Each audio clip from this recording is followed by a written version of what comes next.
ಬರೋದಿಗೆ ಇನ್ನೂ ಸಮಯ ಆಗ್ಬೋದು. ಬೇಕಿದ್ರೆ ಕುತ್ಕೋ, ಕೂಲ್ ಡ್ರಿಂಕ್ಸ್ ತಂದ್ಕೊಡ್ತೀನಿ.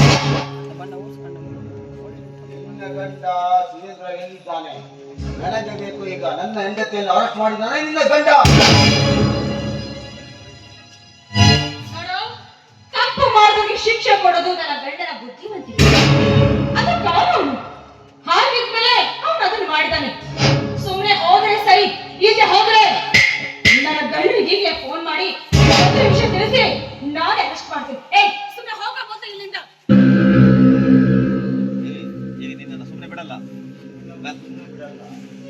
ನಿನ್ನ ಗಂಡ ಬರುವವರೆಗೆ ನಿನ್ನ ಕೈಯಿಂದಲೇ ನಿನ್ನ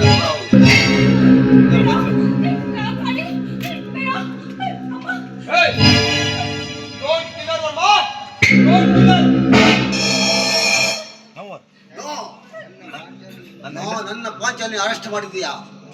ಈಗ ನಿನ್ನ ಹೆಂಡತಿ ನಾನು ಕೈಲಾಸ ಕಳಿಸಲೇಬೇಕು.